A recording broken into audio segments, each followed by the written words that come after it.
হ্যাঁ, কি অবস্থা, কেমন আছেন সবাই? আশা করি সবাই খুব ভালো আছেন। সবাই কি ঠিক মতো শুনতে পাচ্ছেন আমাকে? একটু কমেন্টে জানান তো যে সবাই ঠিক মতো শুনতে পাচ্ছেন কিনা এবং দেখতে পাচ্ছেন কিনা।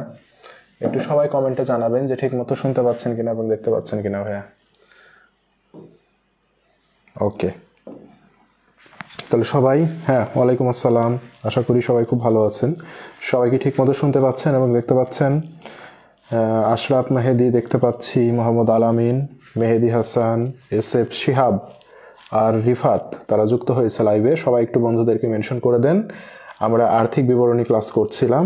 এস নূর যুক্ত হইল, আসসালামু আলাইকুম স্যার। হ্যাঁ স্যার, ওয়ালাইকুম আসসালাম। আশা করি সবাই খুব ভালো আছেন। সবাই কি ঠিক মতো শুনতে পাচ্ছেন কিনা আমাকে? জান্নাতুল নিসা, আসসালামু আলাইকুম স্যার। ওয়ালাইকুম আসসালাম। সবাই একটু বন্ধুদেরকে একটু মেনশন করে দেন। হ্যাঁ, সাকিবা, আসসালামু আলাইকুম। হ্যাঁ, ওয়ালাইকুম আসসালাম। মারিয়া যুক্ত হয়েছে আমাদের সাথে। ওকে ভাইয়া, সবাই একটু আপনাদের যারা বন্ধুরা আছে তাদেরকে একটু মেনশন করে দেন, যেহেতু পেড ব্যাচের ক্লাস। দেন আমরা ক্লাস শুরু করব। রাহিমুল ইসলাম রাহিম, আচ্ছা, যুক্ত হয়েছে আমাদের সাথে। আচ্ছা, তো আমরা প্রথম পত্রের আর্থিক বিবরণী করছিলাম, তার ধারাবাহিকতায় আজকে আমরা কিছু ম্যাথ সলভ করব। চেষ্টা করছি যে ম্যাথগুলো একটু ব্যতিক্রম এবং একটু ঝামেলাপূর্ণ যে ম্যাথগুলো আছে সেগুলো সলভ করানোর, কারণ এগুলো পরীক্ষাতে আসলে আমরা পারি না। ঠিক আছে, তাহলে আমরা এই ধরনের ম্যাথগুলো একটু সলভ করি। ঠিক আছে, হ্যাঁ, ওয়ালাইকুম আসসালাম। তাহলে আমাদের দেখতে পাচ্ছি এখানে একটা ম্যাথ দিয়ে দিয়েছে তারা সুন্দর করে।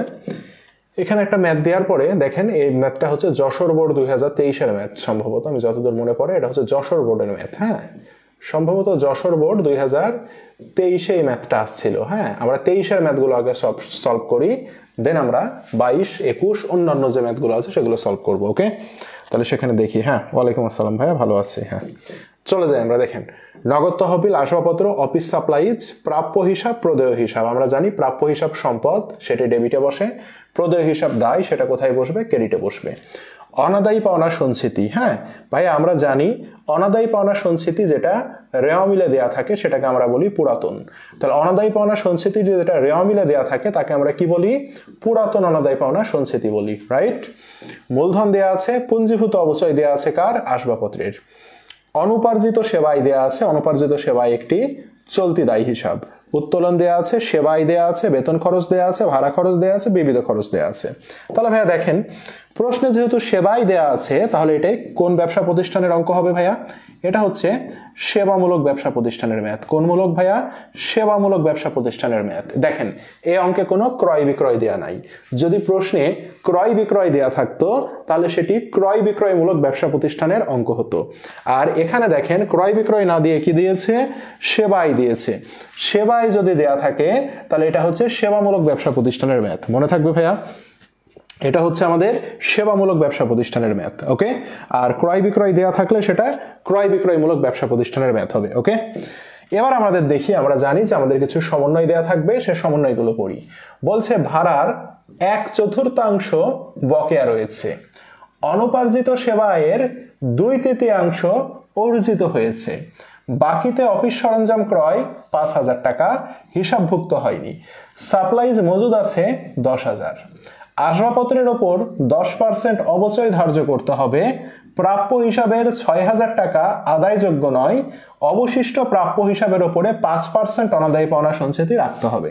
তাহলে দেখেন অনাদায়ী পাওনা সঞ্চিতি কিন্তু ভাইয়া দুইটা। এখানে একটা অনাদায়ী পাওনা সঞ্চিতি আছে না, যেটা রেওয়া মিলে থাকে তাকে আমরা কি বলি? পুরাতন। যেটা রেওয়া মিলে থাকে তাকে কি বলি? পুরাতন। আর যেটা সমন্বয়ের মধ্যে থাকে, এটা সমন্বয়ের মধ্যে আছে, এটাকে আমরা বলি নতুন। এটাকে আমরা কি বলি? নতুন অনাদায়ী পাওনা সঞ্চিতি বলি, রাইট? তাহলে এই যে দুইটা কাজ, দুইটা আছে। তারা দেখেন অঙ্ক কিন্তু ছোট, কিন্তু অঙ্কের মধ্যে কতগুলো ঝামেলা দিয়ে রেখেছে তারা, তাই না ভাইয়া? ইদানিং এই ঝামেলাজনক প্রশ্নগুলো আমাদের পরীক্ষায় ভাইয়া আসে, ঠিক আছে? তাহলে আমাদের প্রথমে যে প্রশ্নটা বলেছে সেটা আমাদেরকে বলছে ক নম্বরে অফিস সাপ্লাইজ খরচের পরিমাণ নির্ণয় করো। অফিস সাপ্লাইজ খরচের পরিমাণ নির্ণয় করো, সেটা আমার কাছে জানতে যাচ্ছে, ঠিক আছে? তাহলে আমরা দেখতে পাচ্ছি অফিস সাপ্লাইজ কয় জায়গায় আছে দেখেন তো। দেখেন কি ঝামেলা না ভাইয়া? এই যে দেখেন অফিস সাপ্লাইজ এখানে একটা আছে, ভালো কথা। এখানে আবার বলেছে বাকি তো অফিস সাপ্লাইজ ক্রয় 5,000 টাকা হিসাবভুক্ত হয়নি, আবার বলেছে সাপ্লাইজ মজুদ আছে 10,000 টাকা। তাহলে কত ঝামেলা না আমাদের? তাহলে অফিস সাপ্লাইজ খরচের পরিমাণ নির্ণয় করতে বলেছে। তাহলে আমরা সুন্দর করে অঙ্কটা সলভে চলে যাই, বেশি কথা না বলে অঙ্কটা আমরা সলভে চলে যাই। তাহলে আপনারা সুন্দর করে লিখবেন, পরীক্ষার খাতায় কি লিখবেন? এইভাবে লিখবেন 1 নং প্রশ্নের উত্তর, ঠিক আছে? 1 নং প্রশ্নের উত্তর, ওকে? 1 নং প্রশ্নের উত্তর, ঠিক আছে? লিখে এখানে লিখবেন ক। ক লিখেছেন, লিখে সুন্দর করে এখানে জাস্ট এক চান্সে একটা দাগ কেটে দিবেন, দিয়ে এখানে হেডিং দিবেন, এইভাবে হেডিং দিবেন। কি দিয়েছে প্রশ্নে? অফিস সাপ্লাইজ খরচের পরিমাণ। এখানে লিখবেন অফিস সাপ্লাইজ খরচের পরিমাণ। দিলেন না ভাইয়া হেডিং? সুন্দর করে হেডিং দিয়ে এভাবে দিবেন। দেওয়ার পরে এইভাবে একটা ঘর টানবেন, অ্যাকাউন্টিং এর জাতীয় ছক যেটা, সেই ছকটা টানবেন এইভাবে, হ্যাঁ? এইভাবে সুন্দর করে ছক টানবেন একটা, ঠিক আছে? এইভাবে সুন্দর করে একটা ছক টেনে নিলেন। নেওয়ার পর এখানে লিখবেন বিবরণ টাকা টাকা, ঠিক আছে? তাহলে অফিস সাপ্লাইজ খরচের পরিমাণ আমরা কিভাবে লিখব? অফিস সাপ্লাইজ আগে লিখবেন, যেটা লেখা আছে, হ্যাঁ? অফিস সাপ্লাইজ কত আছে? অফিস সাপ্লাইজ দেখেন তো ভাইয়া, অফিস সাপ্লাইজ এখানে দেয়া আছে কত টাকা? 30,000 টাকা। এই অফিস সাপ্লাইজটাকে লিখবেন, এখানে লিখেন 30,000, লিখেছেন না? এরপরে দেখেন অফিস সাপ্লাইজ ক্রয় আছে না ভাইয়া, এটাকে যোগ করবেন অফিস সাপ্লাইজের সাথে, অফিস সাপ্লাইজ ক্রয়টাকে যোগ করবেন, অফিস সাপ্লাইজ ক্রয় এটাকে যোগ করবেন। ভাইয়া অফিস সাপ্লাইজ ক্রয় কত টাকা? দেখেন বাকি তো অফিস সাপ্লাইজ ক্রয় 5,000 টাকা হিসাবভুক্ত হয়নি, তাহলে এখানে লিখবেন 5,000 টাকা। তাহলে টোটাল অফিস সাপ্লাইজ কত হইল? 35,000 টাকা। তাহলে office supplies plus office supplies ক্রয়। এবার এখান থেকে আমরা মাইনাস করব, কি মাইনাস করব? সমাপনী অফিস সাপ্লাইজ, ঠিক আছে? সমাপনী অফিস সাপ্লাইজ। ভাইয়া সমাপনী অফিস সাপ্লাইজ কোনটা? যেটা বছর শেষে আমার হাতে থাকে। দেখেন তো কি বলেছে? অফিস সাপ্লাইজ মজুদ আছে, মজুদ থাকা মানে কি? যেটা হাতে থাকে, হ্যাঁ? যেটা হাতে থাকে এটাকে আমরা বলি সমাপনী, বা সমাপনী যেহেতু প্রশ্নে বলেনি আমরা বলবো সাপ্লাইজ মজুদ। আমরা কি বলবো ভাইয়া? আমরা বলবো সাপ্লাইজ মজুদ। আমরা কি বলবো? সাপ্লাইজ মজুদ, ঠিক আছে? বা এটাকে সমাপনী সাপ্লাইজও বলে। সেটা কত টাকা ভাইয়া? সেটা হচ্ছে আমাদের 10,000 টাকা। 10,000 মজুদ আছে, মজুদ আছে মানে এটা খরচ হয়নি। তাহলে টোটাল 35 মধ্যে 10,000 কি আছে? মজুদ আছে, খরচ হয়নি। তাহলে সেটা বাদ দিলে তাহলে থাকবে কত ভাইয়া? 25,000 টাকা। এই 25,000 টাকাকে আমরা বলবো কি? অফিস সাপ্লাইজ খরচ, ঠিক আছে? অফিস সাপ্লাইজ খরচ, ঠিক আছে? অথবা এটাকে আরেকটা নাম বলে, সেটা হচ্ছে ব্যবহৃত অফিস সাপ্লাইজ। তাহলে অফিস সাপ্লাইজ খরচ বা ব্যবহৃত অফিস সাপ্লাইজ দুইটা একই কথা। মাথায় থাকবে ভাইয়া? ব্যবহৃত অফিস সাপ্লাইজ মাথায় থাকবে সবার কি মাথায় থাকবে? এটা অফিস সাপ্লাইজ খরচ বা ব্যবহৃত অফিস সাপ্লাইজ দুইটা একই কথা। সবাই কি বুঝতে পেরেছি ভাইয়া? যশোর বোর্ড 23 হিসাব বিজ্ঞান দ্বিতীয় পত্র করান, সামনে পরীক্ষা আছে। হিসাব বিজ্ঞান দ্বিতীয় পত্র করানো হয়েছে, দেখবেন 11টা না 12টা প্রশ্ন সলভ করা হয়েছে, সবগুলো দেয়া আছে, ঠিক আছে?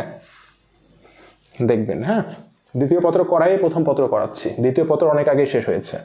দ্বিতীয় পত্রে নাজমুল স্যার আর আমি মিলে সব শেষ করাইছি। উৎপাদন ব্যয় দরপত্র আমি করাইছি, আর্থিক বিবরণী আমি করাইছি, নাজমুল স্যার সবগুলো করাইছে, সবগুলো রেকর্ড আছে ভাইয়া, ঠিক আছে? তো সবই করাইছি, ওকে? সব করানোর পরে এটা করাচ্ছি, ক্লিয়ার? তাহলে অফিস সাপ্লাইজ কি আমরা সবাই বুঝতে পেরেছি ভাইয়া? বলেন তো সকলে আমরা বুঝতে পারলাম কিনা যে আমাদের অফিস সাপ্লাইজ কেমনে হয়, আশা করি সকলে আমরা ক্লিয়ার হয়েছি। তাহলে অফিস সাপ্লাইজ এটাকে আমরা ব্যবহৃত অফিস সাপ্লাইজও বলে থাকি। ক্লিয়ার? মাথায় থাকবে। সব অঙ্কে যে অফিস সাপ্লাইজ খরচ বের করতে বলবে বিষয়টা এমন না, কোনো কোনো অঙ্কে বলবে ব্যবহৃত অফিস সাপ্লাইজ বের করো। ওকে, নেক্সটে চলে যাই আমরা। খতে কি বলছে দেখি, খ নাম্বার পড়ি আমরা। খতে বলেছে 2022 সালের 31শে ডিসেম্বর তারিখে সমাপ্ত বছরের জন্য আয় বিবরণী প্রস্তুত করো। ঠিক আছে, আয় বিবরণী প্রস্তুত করতে বলেছে। ওকে, এখন দেখেন, সেবামূলক ব্যবসা প্রতিষ্ঠানের আয় বিবরণী তৈরি করা অনেক সহজ। সেবামূলক ব্যবসা প্রতিষ্ঠানের আয় বিবরণী তৈরি করা অনেক সহজ। ভাইয়া এটা সেবামূলক ব্যবসা প্রতিষ্ঠানের অঙ্ক না, সেবায় দেয়া আছে, এটি তৈরি করা অনেক সহজ। কি করব আমরা, সকল আয়গুলো থেকে সকল ব্যয়কে বাদ দিয়ে দিব। এখানে আপনাকে কোনো বিক্রিত পণ্যের ব্যয় নির্ণয় করতে হবে না, এখানে আপনাকে মোট লাভ নির্ণয় করতে হবে না, এখানে কোনো পরিচালন ব্যয় আসবে না, অপরিচালন ব্যয় আসবে না, কিচ্ছু আসবে না ভাইয়া। জাস্ট আয়গুলো বসাবো, সেখান থেকে ব্যয়গুলোকে মাইনাস করে দিব, তাহলে আমার কি হয়ে যাবে, বিশদ আয় বিবরণী বা আয় বিবরণী তৈরি হয়ে যাবে। ঠিক আছে ভাইয়া? তাহলে সেবামূলক ব্যবসা প্রতিষ্ঠানের ক্ষেত্রে আমরা কি জানলাম, কোনো ফরম্যাট ফলো করার দরকার নাই, আয় থেকে ব্যয়কে কি করে দিব, বাদ দিয়ে দিব। তাহলে আমরা এখানে আবার সুন্দর করে লিখি, 1 নং প্রশ্নের উত্তর লিখে এখানে লিখবেন খ নম্বর। ঠিক আছে, এখানে লিখবেন কি, খ নম্বর প্রশ্নের আমরা এখানে লিখছি। ঠিক আছে, লেখার পরে আমরা কি করব, আয় বিবরণী প্রস্তুত করব, তাই না ভাইয়া? তাহলে আয় বিবরণী কিভাবে প্রস্তুত করে, কোম্পানির নাম লিখবো, এখানে লিখে লিখবো আয় বিবরণী। তাহলে তখন কোম্পানির নাম XYZ কোম্পানি লিখলাম, XYZ কোম্পানি লিখলাম। লেখার পরে এখানে লিখবেন আয় বিবরণী। লেখার পরে এখানে কত সাল বলেছে, 22 সালের 31শে ডিসেম্বর। আপনাকে লিখতে হবে 2022 সালের 31শে ডিসেম্বর সমাপ্ত বছরের জন্য কি লিখতে হবে, সমাপ্ত বছরের জন্য। এতটুকু লিখতে হবে ভাই, এতটুকু না লিখলে 1 নাম্বার বাদ আপনার। এতটুকু যদি আপনি না লিখেন 1 নাম্বার কিন্তু আপনার মাইনাস। ঠিক আছে, এই যে, ঠিক আছে। তাহলে এবার আমরা কি করব, বিবরণ টাকা টাকা। ঠিক আছে, তো কি বললাম, আয়গুলো থেকে ব্যয়গুলোকে আমরা কি করে দেব ভাইয়া, বাদ দিয়ে দিব। আয়গুলো থেকে আমরা কি করব, ব্যয়গুলোকে বাদ দিয়ে দিব। তাহলে আয় খুঁজে বের করি। সর্বপ্রথমে আমাকে লিখতে হবে কি, সর্বপ্রথমে আমাকে লিখতে হবে সেবা আয়। দেখেন তো সেবা আয় আছে না, সেবা আয় আছে কত টাকা, 3,55,000 টাকা। তাহলে আপনি এখানে সুন্দর করে লিখবেন সেবা আয়।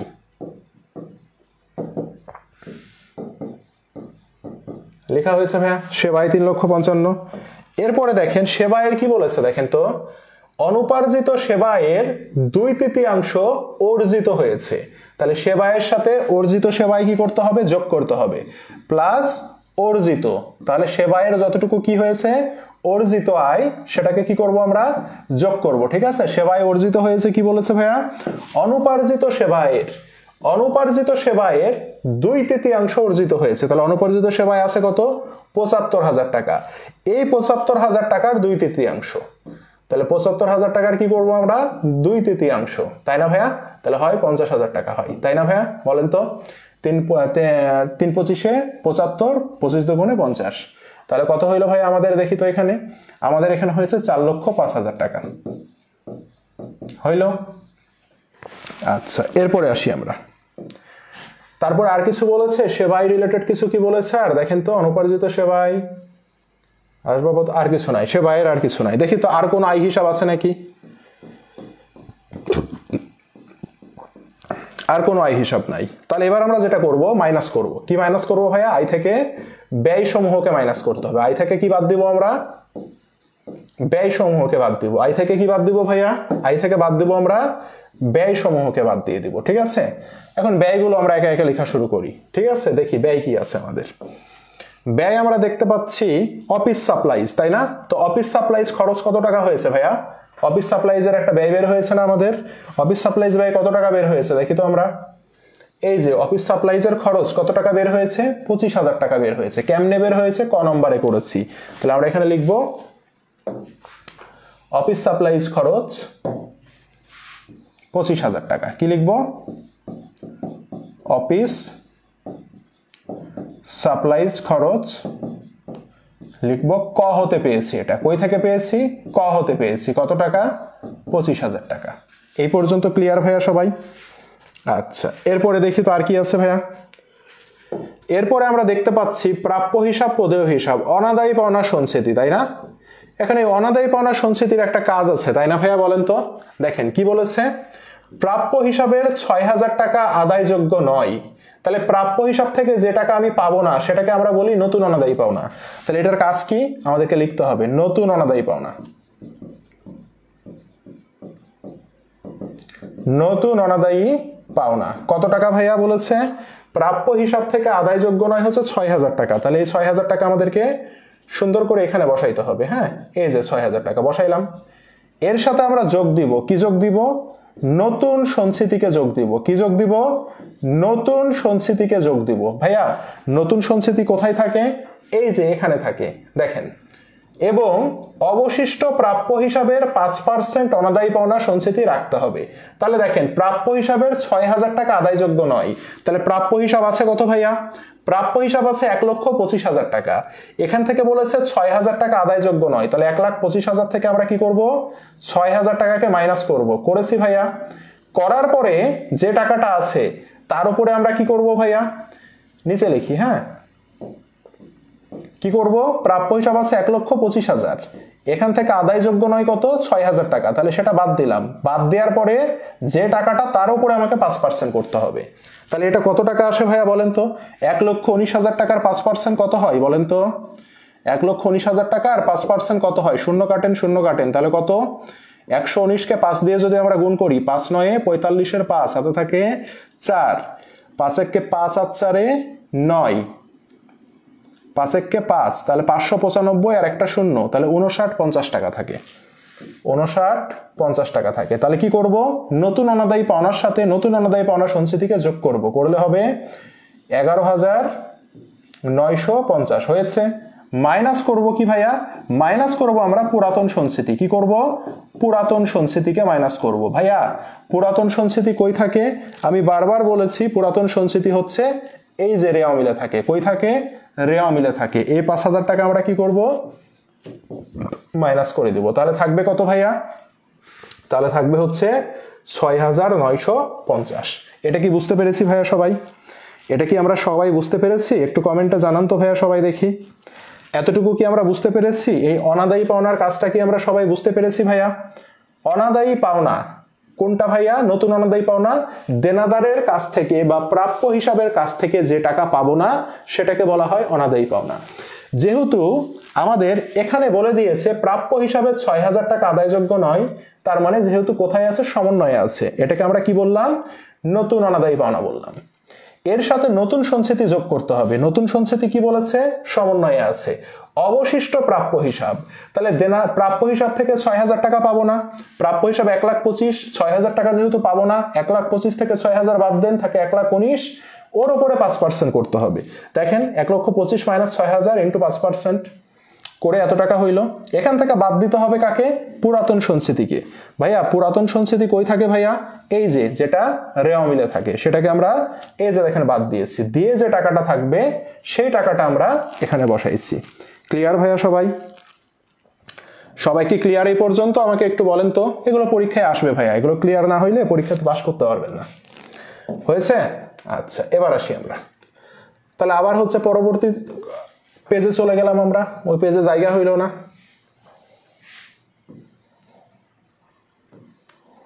ঠিক আছে, আচ্ছা পরবর্তী পেজে আসি। আর কি ব্যয় হিসাব আছে আমরা দেখি তো ভাইয়া। তাহলে আমাদের অফিস সাপ্লাইজ একটা ব্যয়ের কাজ ছিল, অনাদায়ী পাওনা সঞ্চিতির সাথে একটা ব্যয়ের কাজ ছিল। মূলধন তো ব্যয় হিসাব না, পুঞ্জীভূত অবচয় ব্যয় হিসাব না, অনুপার্জিত সেবায়ও ব্যয় হিসাব না, উত্তোলনও না, সেবায় ব্যয় হিসাব কাজ হয়ে গেছে। এখন আমরা বেতনের কাজ করব। কার কাজ করব? বেতনের কাজ করব। তো বেতনের কি কোনো সমন্বয় আছে? বেতনের কোনো সমন্বয় নাই। তাহলে বেতন কত টাকা? 1,20,000 টাকা। তাহলে আমরা বেতনে কি করব? 1,20,000 টাকা লিখে দিব। তাহলে আমরা এখন লিখবো বেতন 1,20,000 টাকা। এই যে লিখলাম ভাইয়া, লিখেছি। এবার দেখেন ভাড়া। আমরা জানি ভাড়া হচ্ছে একটি কি হিসাব? ভাড়া হচ্ছে একটি ব্যয় হিসাব।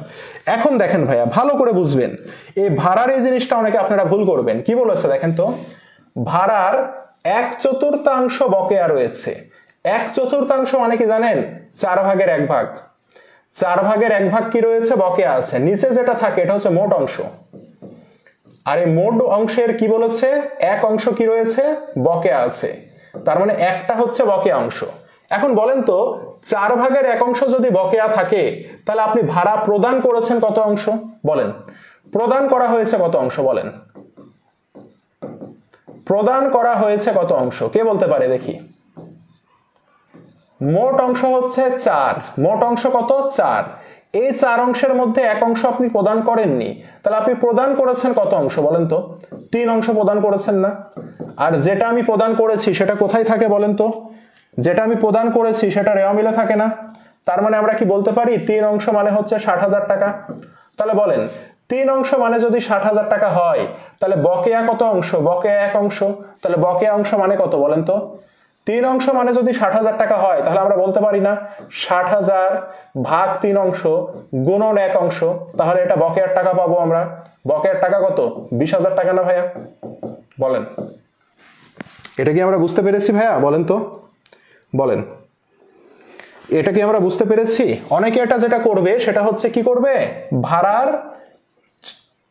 1/4 বকেয়া আছে, তাহলে ভাড়া আছে কত 60,000 টাকা, এই 60,000 টাকার তারা 4 ভাগের 1 ভাগ করবে, হবে? এটা করলে তো হবে না ভাইয়া, আমাকে বুঝতে হবে 4 ভাগের 1 অংশ বকেয়া আছে। তার মানে এই যে এখানে যে ভাড়াটা আমি প্রদান করেছি এই ভাড়াটা হচ্ছে আমার 3 অংশ, এটা তো আমার প্রদান করা ভাড়া, এটা হচ্ছে আমার 3 অংশ, তাই না, এটা আমার 3 অংশ। তার মানে কি 3 অংশ সমান 60,000 টাকা, তাহলে 1 অংশ বকেয়া রয়েছে না, তাহলে 1 অংশ সমান কত, 60,000 ভাগ 3 গুণন 1 সমান কত, 20,000, 1 অংশ সমান কত, 20,000। এমন হবে না ভাইয়া, হ্যাঁ এমন হবে। Clear, very good, thank you. এই জিনিসটা ভাইয়া বুঝতে হবে, ঠিক আছে। তাহলে ভাড়া কত ভাইয়া, ভাড়া আমার 60,000 টাকা, লিখবো আমরা ভাড়া কত, আমরা লিখবো ভাড়া হচ্ছে 60,000 টাকা, এটা প্রদান করেছি। এখন বলেছে 1/4 বকেয়া রয়েছে, বকেয়া থাকলে কি করতে হয় ভাইয়া, বকেয়া থাকলে যোগ করতে হয়, বকেয়াকে যোগ করতে হয়। তাহলে বকেয়া কি করে বের করব, 60,000 টাকা প্রদান করেছি যেটা কত অংশ, 3 অংশ, 60,000 কে 3 দিয়ে ভাগ দিব, বকেয়া রয়েছে 1 অংশ সেজন্য 1 দিয়ে গুণ দিব, তাহলে আমি পেয়ে যাব। তাহলে কত হবে, 20,000 টাকা দিয়ে। তাহলে মোট ভাড়া আমার কত, মোট ভাড়া হচ্ছে আমার 80,000 টাকা। এই 80,000 টাকাকে বসাই দিলাম, এই 80,000 টাকাকে আমরা কি করলাম, এই 80,000 টাকাকে আমরা বসিয়ে দিলাম। ওকে, এবার দেখি আমরা, তাহলে ভাড়া গেল। এরপরে বলেছে আমাদের বিবিধ খরচ, বিবিধ খরচ 40,000 টাকা। তাহলে এই বিবিধ খরচ আমরা কি করব, এটাও একটা ব্যয়, তাহলে বিবিধ খরচকে আমরা 40,000 টাকাকে বসাই দিলাম। বিবিধ খরচ কত, বিবিধ খরচ হচ্ছে আমাদের 40,000 টাকা। ক্লিয়ার ভাইয়া, আর কি কোনো ব্যয় আছে দেখি তো, এখানে আর কোনো ব্যয় নাই। এবার আমরা সমন্বয়ে দেখি কোনো ব্যয় আছে কিনা। ভাড়ার কাজ হয়েছে, অনুপার্জিত সেবায়ের কাজ হয়েছে, বাকিতে সাপ্লাইজ ক্রয় এটার কাজ হয়ে গেছে, ঠিক আছে। আসবাবপত্রের উপর অবচয় ধরতে বলেছে, দেখেন তাহলে আসবাবপত্র আছে কত ভাইয়া, আসবাবপত্র আছে কত, আসবাবপত্র 3 লাখ টাকা আছে। আমরা জানি অবচয় হচ্ছে একটি কি হিসাব, ব্যয় হিসাব। তাহলে আমরা লিখব আসবাবপত্রের অবচয়, কি লিখব, আসবাবপত্রের অবচয় 3 লাখ টাকার কত পার্সেন্ট ভাইয়া, 10%, কত হয়, 30,000 টাকা হয়। হয়ে গেল। এরপরে কি বলেছে, প্রাপ্য হিসাবে এত টাকা আদায়যোগ্য নয়, সঞ্চিতি ধরো, এটার কাজ আমরা করে ফেলেছি। তার মানে আর কোনো আয় ব্যয় নাই। তাহলে কোনো আয় ব্যয় নাই যেহেতু, তাহলে ব্যয়গুলোর যোগফল নামে আমরা, ব্যয়গুলোর যোগফল নামলে 2 লাখ, 2 লাখ 40, 2 লাখ 70, তাহলে এই পাশে হইলো 2 লাখ 70, আর এখানে কত, 2 লাখ 70 এর সাথে আমাদের 25 যোগ করেন, তাহলে কত, 2 লাখ 70 এর সাথে 25 যোগ করলে হয় 2 লাখ 70, 2 লাখ 95, 2 লাখ 95 এর সাথে 6,950 যোগ করেন, তাহলে 2 লাখ 75 এর সাথে 6,950 যোগ করলে হয় কত, 2 লাখ 1,950 হয়, তাই না ভাইয়া, 2 লাখ 2,950 হয় নাকি, 2 লাখ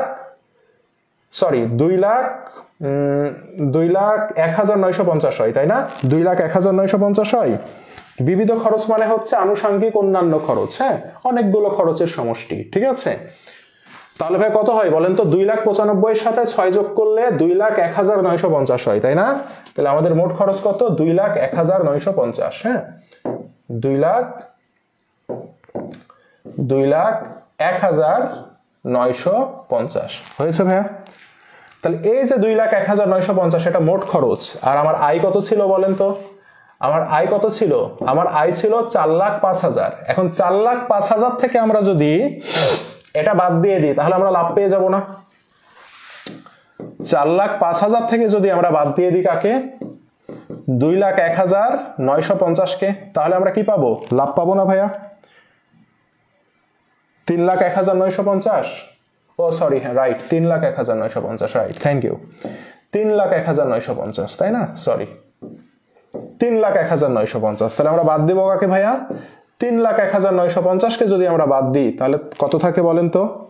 তাহলে থাকে হচ্ছে 0,5,0। আচ্ছা, তাহলে দেখি 2, তাহলে 3,0,1, তাহলে 1,03,050 থাকে, তাই না ভাইয়া? তাহলে কত থাকে? 1,03,050 থাকে। তাহলে এটাই আমার কি হবে? এটাই হবে আমার নেট লাভ। এটাই কি হবে আমার? এটাই হবে আমার নেট লাভ, রাইট? হ্যাঁ, সবাই কি বুঝতে পেরেছেন? সবাই কি বুঝতে পেরেছেন এটা? বলেন তো, এই ম্যাথটা কি সবাই বুঝতে পেরেছেন? ইয়েস অর নো বলেন। তাহলে এখানে কিন্তু আমাদের অনেক কিছু ভাইয়া বোঝার ছিল, তাই না? এই জায়গাতে কিন্তু আমাদের অনেক কিছু বোঝার ছিল, রাইট? তাহলে আমাদের নেট লাভ হয়ে গেল। দেখেন, নেট লাভ কিন্তু আমাদের হয়ে গেল। এবার আমরা গ নম্বরে চলে যাই। গ নম্বরে কি বলেছে ভাই আমাদের দেখি তো। গ নম্বরে আমাদেরকে যেটা বলছে সেটা হচ্ছে 2022 সালের 31শে ডিসেম্বর তারিখে আর্থিক অবস্থার বিবরণীর মোট সম্পদের পরিমাণ নির্ণয় করতে বলেছে। কি সম্পদ? মোট সম্পদের পরিমাণ নির্ণয় করতে বলেছে। ওকে ভাইয়া, কি সম্পদের পরিমাণ নির্ণয় করতে বলেছে? মোট সম্পদের পরিমাণ নির্ণয় করতে বলেছে। তাহলে আমরা লিখবো 1 নং প্রশ্নের উত্তর। ঠিক আছে, কত নাম্বার? গ নাম্বার। ঠিক আছে, তাহলে এবার আমাদেরকে কি বলছে ভাইয়া? মোট সম্পদের পরিমাণ। তাহলে এখানে লিখবো মোট সম্পদের পরিমাণ। ঠিক আছে, এই যে লিখলাম, লিখেছি না? এবার তাহলে আমরা একটা ছক টানি।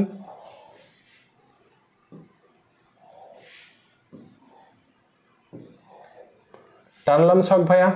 ঠিক আছে, তাহলে আমরা এখানে কি লিখবো? বিবরণ। টাকা টাকা। ঠিক আছে, তাহলে প্রথমে আমরা লিখি চলতি সম্পদ। প্রথমে আমরা কি লিখবো ভাইয়া? চলতি সম্পদগুলো লিখি আমরা আগে। তাহলে দেখি প্রশ্নে চলতি সম্পদ কি কি আছে আমাদের। প্রশ্নে আমাদের নগদ তহবিল একটি চলতি সম্পদ। কত ভাইয়া? 2,50,000 টাকা। তাহলে নগদ তহবিল আমাদের কত? 2,50,000 টাকা। তাহলে এখানে লিখি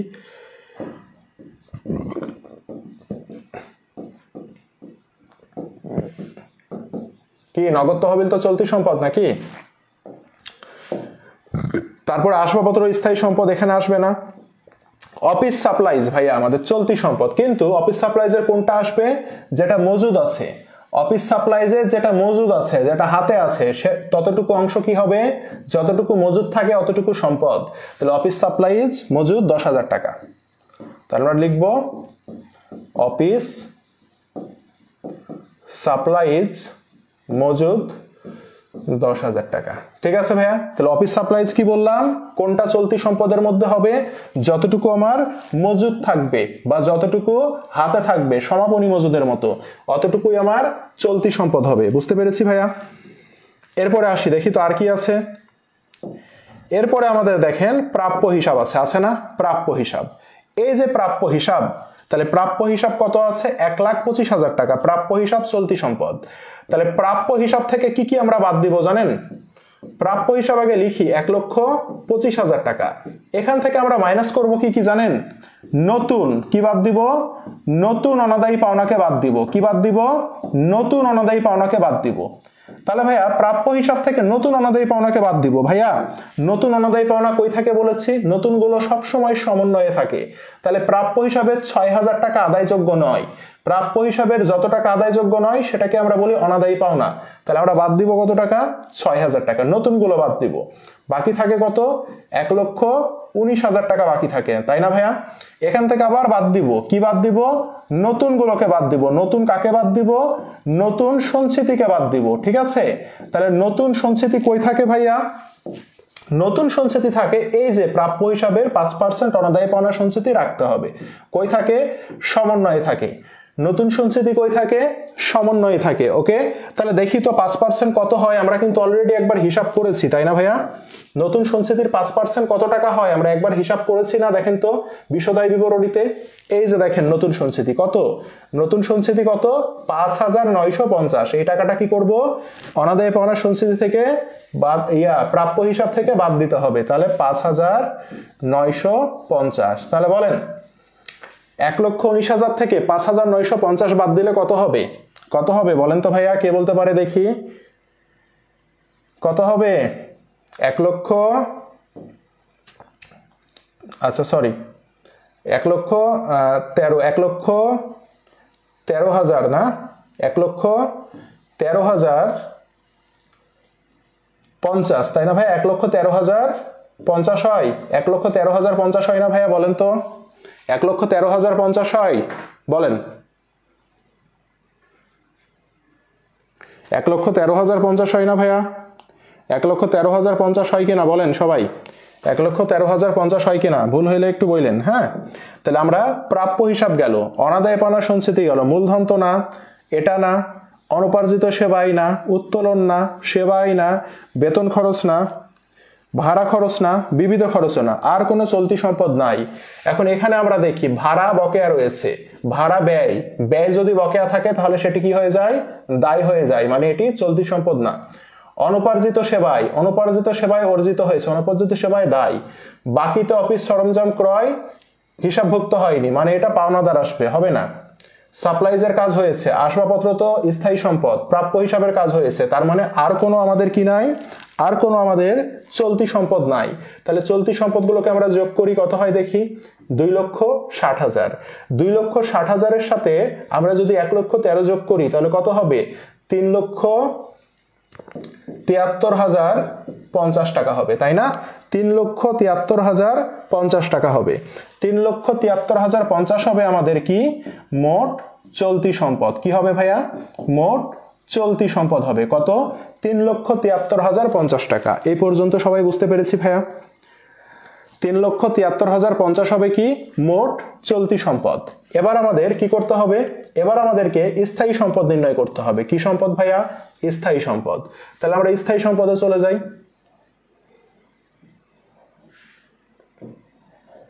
তাহলে আমরা এখন স্থায়ী সম্পদে চলে যাব, ঠিক আছে? তাহলে আমরা বিবরণ,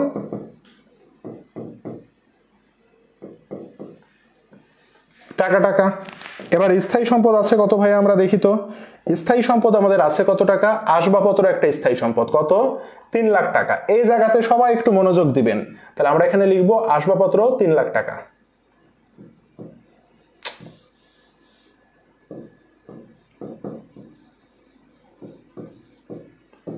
3 লাখ টাকা লিখেছি না ভাইয়া? এই আসবাবপত্র থেকে আমরা মাইনাস করব, কাকে মাইনাস করব জানেন? পুঞ্জীভূত অবচয়কে মাইনাস করব। কাকে মাইনাস করব? পুঞ্জীভূত অবচয়কে মাইনাস করব। এখন এই যে পুঞ্জীভূত অবচয় আসবাবপত্র আছে না, কত? 60,000 টাকা আছে। এই 60,000 টাকার সাথে ভালো করে বুঝেন, এই 60,000 টাকার সাথে যোগ করব বর্তমান বছরের অবচয়। কি যোগ করব? বর্তমান বছরের অবচয়। ভাইয়া বলেন তো, আসবাবপত্রের উপরে বর্তমান বছরের অবচয় আমরা কত ধরেছি বিশদায় বিবরণীতে? 30,000 টাকা ধরেছি। এই 30,000 টাকাকে কি করতে হবে? এই 30,000 টাকাকে আমরা পুঞ্জীভূত অবচয়ের সাথে কি করব? যোগ করব। তাহলে আসবাবপত্রের মোট পুঞ্জীভূত অবচয় কত হইল? 90,000 টাকা হইল। এখন এই 90,000 টাকাকে আমরা কি করব? মাইনাস করব। কি করব ভাইয়া? আসবাবপত্র থেকে মাইনাস করব। করলে কত টাকা হবে? 2,10,000 টাকা। ভাইয়া এই কাজটা কি আমরা সবাই বুঝতে পেরেছি? বলেন, এই কাজটাকে কি আমরা সবাই বুঝতে পেরেছি? বলেন বলেন। স্যার পুরাতন অনাদায়ী পাওনা সঞ্চিতির কোনো কাজ নেই, আর পুরাতন অনাদায়ী পাওনা থাকলে তখন কি যোগ বিয়োগ হবে? প্রাপ্য হিসাবের সাথে পুরাতন অনাদায়ী পাওনা সঞ্চিতির কোনো কাজ নাই। পুরাতন অনাদায়ী পাওনা সঞ্চিতির কাজ হবে শুধুমাত্র বিশদায় বিবরণীতে। কোথায়? বিশদায় বিবরণীতে। বুঝতে পেরেছেন? এসনুর সবাই কি বুঝছি? এটা আমি ক্লিয়ার করে দিচ্ছি এসনুর আপনারটা। হ্যাঁ, তাহলে দেখেন পুঞ্জীভূত অবচয় এটা দেয়া আছে, এর সাথে বর্তমান বছরের অবচয়কে যোগ করতে হবে। তাহলে কি পাওয়া যাবে? মোট পুঞ্জীভূত অবচয় পাওয়া যাবে। কি পাওয়া যাবে? মোট পুঞ্জীভূত অবচয়। এই আসবাবপত্র থেকে আমাকে কি করতে হবে, মোট পুঞ্জীভূত অবচয়কে বাদ দিতে হবে, দিলে যেটা হবে সে টাকাটা আমাকে দেখাইতে হবে। ক্লিয়ার ভাইয়া? ওকে, থ্যাংক ইউ। এই যে কিছু কিছু ছেলে মেয়ে এখানে অ্যাক্টিভ দেখি, প্রতিদিন ক্লাস করে, এরা মিস দেয় না। আমি তো সপ্তাহে একদিন ক্লাস নিই, এই ছেলে মেয়েগুলো অ্যাক্টিভ, এরাই ভালো করবে। যারা অ্যাক্টিভ ছেলে মেয়ে না, এরাই চান্স পায় ইউনিভার্সিটিতে, বুঝছেন? এরাই চান্স পায়। আপনারা ভালো করবেন, রেগুলার যারা ক্লাস করেন তারাই চান্স পাবে। গ্রুপে মনে হয় 590 জন, তাই না? ক্লাস করছেন 17-18 জন, এই 17-18 জনই ঢাবিতে চান্স পাবে, ভালো ভালো ইউনিভার্সিটিতে চান্স পাবে। কারণ দেখেন, ইউনিভার্সিটিতে সিট হচ্ছে লিমিটেড, পাস করে 13%, মানে 100 জন পরীক্ষা দিলে 13% পাস করে। ঘটনাটা বুঝেন? তাহলে ঘটনা কি হইলো, 100 জনে যদি 13% পাস করে, তাহলে দেখেন পার্সেন্টেজ করেন, আপনারা যতজন ক্লাস করছেন অত পার্সেন্টই কিন্তু পাশের সংখ্যা হচ্ছে, চান্স পাওয়ার সংখ্যা হচ্ছে। তাহলে বাকিরা কেন চান্স পায় না, কেন পাস করে না, এটার উত্তর নিশ্চয়ই বুঝতে পারছেন, ওরা ক্লাস করছে না। ভর্তি হয়েছে, বাবা মার কাছ থেকে টাকা নিয়ে ভর্তি হয়েছে, পড়াশোনা করব, কিন্তু করতে পারছে না। সমস্যা ভাইয়া, সমস্যা তো সবার না। 590 জনের মধ্যে সমস্যা থাকলে কত জনের? 50 জনের হবে সমস্যা। তাহলে বাকি 450 জন কই? বুঝতে পেরেছেন? ধৈর্য ধরে পড়তে হবে। কমার্সের ছেলেমেয়েরা অবশ্যই ভালো করবে, বুঝতে পেরেছেন? ভালো করবে না কেন? তাহলে আমাদের দেখি আর কি কোনো ভাইয়া সম্পদ আছে, দেখি তো। আর কি কোনো স্থায়ী সম্পদ আছে? আর কোনো স্থায়ী সম্পদ নাই ভাইয়া। তাহলে আমরা মোট সম্পদ করব। এখন এটা হচ্ছে আমাদের কি স্থায়ী সম্পদ 2,10,000, আর এই পারে রয়েছে আমাদের কি চলতি সম্পদ, কত? 3,73,050। তাহলে 5 লক্ষ কত হবে তাহলে ভাইয়া? এখানে কত? 2,10,000, তাহলে 5,83,050। তাহলে কত হবে আমাদের? 5,83,050। ঠিক আছে, এটা আমাদের কি হবে? এটা আমাদের হবে মোট সম্পদ। এটা আমাদের মোট সম্পদ। এটাই আপনাকে নির্ণয় করতে বলছিল, যে মোট সম্পদের পরিমাণ নির্ণয় করো। হয়ে গেল? বুঝতে পেরেছেন? সবাই বুঝতে পেরেছেন ভাইয়া? হ্যাঁ, ক্লাস করতে হবে ভাইয়া, রেগুলার ক্লাস করতে হবে, আপনি যতই পারেন, হ্যাঁ ক্লাস করতে হবে। ঠিক আছে ভাইয়া?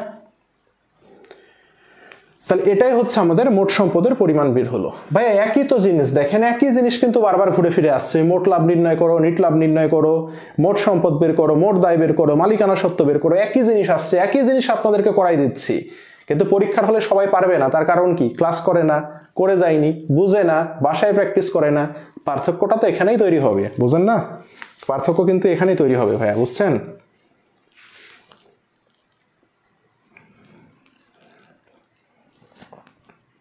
ওকে ভাইয়া, তাহলে এই হচ্ছে আমাদের গেল। হ্যাঁ, তাহলে এই ম্যাথটা আমরা যশোর বোর্ড 23 হচ্ছে সলভ করলাম। এখন আমরা এই ম্যাথটা আমরা একটু দেখবো। হ্যাঁ, এই ম্যাথটা হচ্ছে কুমিল্লা বোর্ড 23। হ্যাঁ, এই ম্যাথটা হচ্ছে কুমিল্লা বোর্ড 23-এর ম্যাথ। এই ম্যাথটা আমি সম্পূর্ণ সলভ করে দিব না। এই ম্যাথটা হচ্ছে আমি আপনাদেরকে সম্পূর্ণ সলভ করে দিব না, কিন্তু কিছু কিছু অংশ আপনাদেরকে আমি সলভ করে দিব, এবং যে জিনিসগুলো জানা দরকার সেগুলো আমি আপনাদেরকে সলভ করে দিব। বাকিটা বাসায় ট্রাই দিবেন, বাসায় করে সবাই হচ্ছে গ্রুপে শেয়ার দিবেন। ঠিক আছে? আমাদের বিজনেস স্কোয়াড গ্রুপ আছে, অ্যাকাউন্টিং ক্লাব গ্রুপ আছে, new commerce coaching centre group আছে। ঠিক আছে? এই গ্রুপগুলোতে আপনারা শেয়ার দিবেন। ক্লিয়ার ভাইয়া? তাহলে এগুলো বাসার কাজ করে আপনারা জমা দিবেন। এই অঙ্কটা নেওয়ার কারণ হচ্ছে, অঙ্কটা একটা গুরুত্বপূর্ণ অঙ্ক। ভ্যাট চলতি হিসাব রয়েছে এখানে। কি রয়েছে ভাইয়া? ভ্যাট চলতি হিসাব রিলেটেড ঝামেলা রয়েছে। ঠিক আছে? সেই কারণে এই অঙ্কটা আমাদেরকে করতে হবে। বাংলা কথা, এটা হচ্ছে ভ্যাটের অঙ্ক। ক্রয়ের সাথে ভ্যাট আছে, বিক্রয়ের সাথে ভ্যাট আছে না ভাইয়া? আবার দেখেন এখানে ভ্যাট চলতি হিসাব নামে একটা হিসাব দিয়ে দিয়েছে। ঠিক আছে? আর দিয়ে এখানে আপনাকে বলছে যে ভ্যাট চলতি হিসাব প্রস্তুত করো। তার মানে এই অঙ্কটা কিসের অঙ্ক ভাইয়া? ভ্যাট রিলেটেড ঝামেলা আছে, এটাই নতুন ঝামেলা। তাহলে এই অঙ্কটা আপনাদেরকে আমি এখন সলভ করে দিব। ঠিক আছে? ভ্যাট চলতি হিসাব প্রস্তুত করতে বলেছে। তাহলে ভ্যাট চলতি হিসাব ভাই আমরা দেখি। এই ভ্যাট চলতি হিসাব থেকে বোর্ডে প্রশ্ন আসার সম্ভাবনা হচ্ছে 90%। ভ্যাট চলতি হিসাব থেকে সাধারণত একটা প্রশ্ন আপনাদের আসে ভ্যাট সহ। হ্যাঁ, হয় প্রথম পত্রে আসবে, না হয় দ্বিতীয় পত্রে আসবে। প্রথম পত্র মিস গেলে দ্বিতীয় পত্রে আসবে, আবার 2 পত্রেও আসতে পারে। আপনি পাবেনই, প্রশ্ন আসার সম্ভাবনা 90%। মানে 10 বার যদি প্রশ্ন করে 9 বারই প্রশ্ন আসার সম্ভাবনা রয়েছে ভ্যাট চলতি হিসাব থেকে। ঠিক আছে? এই ম্যাথটার কোশ্চেনের পিডিএফ দিয়ে নেন, যে স্ক্রিনশট নিয়ে নেন। পিডিএফ নিয়ে তো অনেক ঝামেলা, ইত্যাদি ইত্যাদি। আপনি যে একটা স্ক্রিনশট নিয়ে নেন, তাহলে দেখবেন সুন্দর মতো থেকে যাবে। একটা স্ক্রিনশট নিয়ে নেন। হ্যাঁ ফাতেমা, একটা স্ক্রিনশট নিয়ে নেন, তাহলে তো হয়ে গেল। পিডিএফ স্ক্রিনশট একই কথা। একটা এসএস দিয়ে নেন ফাতেমা। নেন, আমি সরে গেলাম, একটা এসএস নিয়ে নেন। সবাই একটা স্ক্রিনশট নিয়ে নেন, হোমওয়ার্ক করতে হবে এটা, ঠিক আছে? একটা এসএস নিয়ে নেন তো সবাই, দেখি দে লিখেন এসএস ডান। আমার মনে হয় সবাই এসএস নিয়ে নিয়েছেন। ওকে, তাহলে আমাদেরকে কত কি বলেছে ভাইয়া? ভ্যাট চলতি হিসাব প্রস্তুত করো, ঠিক আছে? আচ্ছা,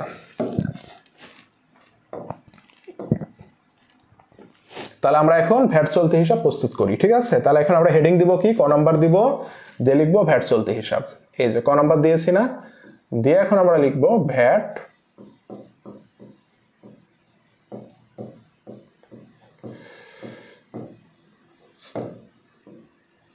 দিয়েছি ভাই ভ্যাট চলতি হিসাব।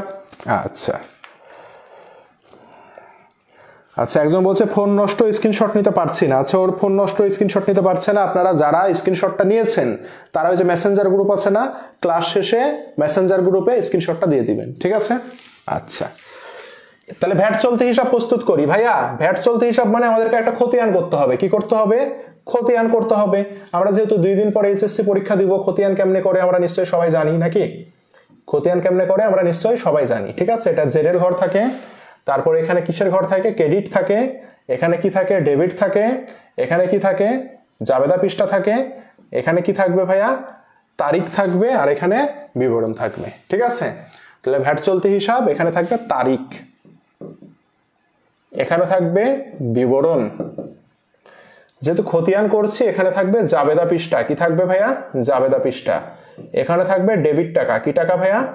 ডেবিট টাকা। ওকে, এখানে থাকবে হচ্ছে ক্রেডিট টাকা, এখানে থাকবে জের, এটা হচ্ছে ডেবিট জের, এটা হচ্ছে ভাইয়া ক্রেডিট জের। হইল? এটা হচ্ছে ভাইয়া খতিয়ানের ঘর। হ্যাঁ, বেসিক ক্লাস পাননি? বেসিক ক্লাস কি দরকার বলেন তো? বেসিক ক্লাস কি দরকার? আর্থিক বিবরণী পারলে বেসিক ক্লাসে লাগে কি? বেসিক ক্লাসে লাগে হচ্ছে কোনটি আয় কোনটি ব্যয়। বেসিক কি শেখানো হয় না? দেখেন, বিশদ আয় বিবরণীতে আয় হিসাব আর ব্যয় হিসাব লাগে। এখন আপনি সেকেন্ড ইয়ারে কিছুদিন পরে এইচএসসি পরীক্ষা দিবেন, নিশ্চয় আয় হিসাব ব্যয় হিসাব কোনগুলো জানেন। এখন বেসিক শিখাইলে যেটা কি হবে, বেসিক শিখাইলে আপনি জীবনেও আর্থিক বিবরণী শিখতে পারবেন না, আপনার কাছে কঠিন হয়ে যাবে। বরঞ্চ প্র্যাকটিসে যে জিনিসগুলো শেখানো হচ্ছে, অনাদায়ী পাওনা, অনাদায়ী পাওনার কাজ কি আমি একটু আগে শিখাইলাম, এই জিনিসটা যদি আপনি বুঝতে পারেন, এটাই তো বেসিক ভাইয়া। বিক্রিত পণ্যের ব্যয় কিভাবে নির্ণয় করে? প্রারম্ভিক মজুদ প্লাস নিট ক্রয়, ক্রয় সংক্রান্ত খরচ মাইনাস সমাপনী মজুদ, এটাই তো বেসিক। বিক্রয় থেকে বিক্রিত পণ্যের ব্যয় বাদ দিতে হয়। এই যে বিক্রিত পণ্যের ব্যয় নির্ণয় করলাম, করলে আমরা মোট লাভ পাই, এটাই তো বেসিক ভাইয়া, এটাই তো বেসিক। তো প্রতিটা ক্লাসে তো আপনাকে বলা হচ্ছে এই জিনিসটাই। এর আগে 11টা না 12টা ক্লাস নেওয়া হয়েছে, সেখানে একই জিনিস করানো হয়েছে। বিশদায় বিবরণীতে আয় ব্যয় আসে। চলতি সম্পদ কোনগুলো? আপনি সেকেন্ড ইয়ারে পড়ছেন, চলতি সম্পদ নিশ্চয় আইডিয়া আছে, নিশ্চয় আইডিয়া আছে চলতি সম্পদ কোনগুলো? না, আইডিয়া নাই। যদি বলেন যে আইডিয়া নাই যে চলতি সম্পদ কোনগুলো, নিশ্চয় ফার্স্ট ইয়ার একবার শেষ করে আসছেন, আপনি আর্থিক বিবরণী বিশ্লেষণ পড়েছেন, ওখানে চলতি সম্পদগুলোকে যোগ করতে হইতো চলতি অনুপাত নির্ণয় করতে। চলতি দায় কোনগুলো, আয় হিসাব কোনগুলো, ব্যয় হিসাব কোনগুলো, এগুলো আপনার জানা আছে। এই যে আসবাবপত্র, আসবাবপত্র থেকে পুঞ্জীভূত অবচয়কে বাদ দিতে হয়, যেটা দেয়া থাকবে সেই সাথে এই বছরের পুঞ্জি অবচয়টাকে যোগ করতে হয়, দিয়ে মোট পুঞ্জীভূত অবচয় বাদ দিব। এটাই তো বেসিক ভাইয়া। এছাড়া বেসিক কি বলেন তো? যেগুলো শিখাচ্ছি এগুলোই basic plus practical, basic plus practical. এখন আপনি যদি রুল নিয়ে যদি বসে যদি শিখতে যান, জীবনে আপনি আর্থিক বিবরণী শিখতে পারবেন না। এটা আমার 10-11 বছরের অভিজ্ঞতা থেকে আপনাকে বললাম। বুঝতে পেরেছেন? এই হচ্ছে বিষয়। হ্যাঁ, আইডিয়া আছে, তাহলে আইডিয়া থাকলে তো বেসিক আর ই বেসিকের কিছু নাই ভাইয়া। আমি তো আপনাকে শেখাচ্ছি, প্রতিটা জিনিস বলছি, প্র্যাকটিক্যালি দেখাচ্ছি, এটাই তো। এছাড়া আবার বেসিক কি জিনিস বলেন তো? বেসিক অ্যাকচুয়ালি কি আমাকে একটু বোঝাবেন যে বেসিক বলতে কি বোঝাই? আচ্ছা দেখেন, এই যে বেসিক, এখন যেটা শেখাবো এটাও বেসিক। দেখেন, ভ্যাট চলতি হিসাব প্রস্তুত করতে বলেছে। ভ্যাট চলতি হিসাব ডেবিট জেরো হতে পারে, ক্রেডিট জেরো হতে পারে, ঠিক আছে? যখন ভ্যাট চলতি হিসাব প্রস্তুত করতে বলবে, যখন ভ্যাট চলতি হিসাব প্রস্তুত করতে বলবে, আমি আগে দেখব যে রেওয়া মিলে কোনো ভ্যাট চলতি হিসাব আছে কিনা। রেওয়া মিলে ভ্যাট চলতি হিসাব আছে না ভাইয়া? এই যে দেখেন, রেওয়া মিলের ভ্যাট চলতি হিসাব আছে কোন দিকে? ক্রেডিট দিকে। তার মানে ভ্যাট চলতি হিসাবের ক্রেডিট জের দেয়া আছে। তা আমি কি করব ভাইয়া? 31 তারিখ দিব, দিয়ে লিখবো যেহেতু ভ্যাট চলতি হিসাবের জের দেয়া আছে, জেরের ইংরেজি হচ্ছে ব্যালেন্স, কোন দিকে দেয়া আছে? ক্রেডিট জের দেয়া আছে। তাহলে এই যে দেখেন জের, জেরের এখানে ক্রেডিট লিখলাম। লিখেছি ভাইয়া? লিখেছি। বুঝতে পেরেছেন? লিখেছি ভাইয়া? লিখেছি। এরপরে দেখেন বর্তমান বছরে ক্রয়ের সাথে ভ্যাট আছে, বিক্রয়ের সাথে ভ্যাট আছে। এখন এই যে ক্রয়ের সাথে আর বিক্রয়ের সাথে ভ্যাট আছে, এই ভ্যাটটাকে আমি কিভাবে ধরবো? আমরা ভ্যাট ধরবো হচ্ছে নিট ক্রয়ের উপরে। কার উপরে? ভ্যাট ধরতে হয় নিট ক্রয়ের উপরে। কার উপরে? নিট ক্রয়ের উপরে। ভ্যাট কার উপরে ধরবো? নিট ক্রয়ের উপরে ধরবো। তাহলে নিট ক্রয় কিভাবে নির্ণয় করে ভাইয়া? ক্রয় মাইনাস ফেরত, মাইনাস কি ভাইয়া? মাইনাস হচ্ছে বাট্টা। ভাই এই প্রশ্নে আমরা দেখি তো ক্রয় ফেরত ক্রয় বাট্টা এগুলো আছে কিনা দেখি তো। ক্রয় ফেরত ক্রয় বাট্টা বা ক্রয়ের সাথে কাজ হবে যোগ বিয়োগ হবে এমন কোনো হিসাব আছে কিনা? কোনো হিসাব নাই। তার মানে ভাইয়া এই যে পণ্য ক্রয়, এই টাকার উপরে আমরা কি করব? এই টাকার উপরে আমরা ভ্যাট ধরবো। এই টাকার উপরে কি করব? ভ্যাট ধরবো। কি বলেছে? ভ্যাট সহ বলেছে। যদি ভ্যাট সহ বলে কত পার্সেন্ট ভ্যাট সহ? 15% ভ্যাট সহ। তাহলে যেহেতু ক্রয় ফেরত ক্রয় বাট্টা কিচ্ছু নাই, তাহলে 2,07,000 টাকার আমরা কি করব? 15 দিয়ে গুণ দিব, 115 দিয়ে ভাগ দিব। এটা হচ্ছে ভ্যাট সহ ভ্যাট নির্ণয় করার ফর্মুলা। যদি বলে 20% ভ্যাট সহ, ভ্যাট সহ কি বলেছে? 20% ভ্যাট সহ, এই কথাটা বলেছে ভ্যাট সহ 20%। তাহলে আমরা কি করতাম? তাহলে আমরা লিখতাম 2,07,000 টাকা গুণন 20/120 করতাম। বুঝতে পেরেছেন? এখানে যেহেতু 15 বলেছে সেজন্য আমরা 15/115 করলাম। আর যদি ভ্যাট সহ কথাটা না লেখা থাকে, ভ্যাট সহ কথাটা বলা নাই, জাস্ট বলেছে 15% ভ্যাট ধরতে হবে, 15% ভ্যাট ধরতে হবে, এই কথাটা যদি বলতো তাহলে আমরা কি করতাম জানেন? তাহলে আমরা সরাসরি কি করতাম? এই যে 2,07,000 টাকা আছে না, এর উপরে আমরা 15% করে দিতাম, তাহলে ক্রয় ভ্যাটের টাকা আমরা পেয়ে যেতাম। বুঝতে পেরেছেন? এই যে এত আলোচনা করলাম, এই যে এত আলোচনা করলাম, এটাই বেসিক। বুঝতে পেরেছেন? এটাই বেসিক। তো বেসিক শেখাচ্ছি প্লাস করাচ্ছি না। আর প্রশ্ন সলভ মানে এত আলোচনাই করবো না, আমি খালি বলবো ভ্যাট সহ 15/115 এত মাইনাস শেষ। বুঝতে পেরেছেন? তাহলে যেহেতু আমাদেরকে ভ্যাট সহ বলেছে, তাহলে আমরা কি করব? এখানে এখন লিখবো ক্রয় ভ্যাট। কি লিখবো ভাইয়া? ক্রয় ভ্যাট। কত টাকা? ক্রয় ভ্যাট হচ্ছে 2,07,000 টাকা। তাহলে আমরা এখানে লিখবো 2,07,000 টাকা। লিখলাম 15/115, তাহলে আমরা ক্রয় ভ্যাটের টাকা পাবো। তাহলে 2,07,000 টাকার 15/115 করলে কত টাকা হয় ভাইয়া বলেন তো? 2,07,000-কে 15 দিয়ে গুণ দেন, 115 দিয়ে ভাগ দেন, কত হয় বলেন? বলেন তো ভাইয়া কত হয়? 2,07,000-কে 15 দিয়ে গুণ দেন, 115 দিয়ে ভাগ দেন, কত হয় বলেন তো? কে বলতে পারে?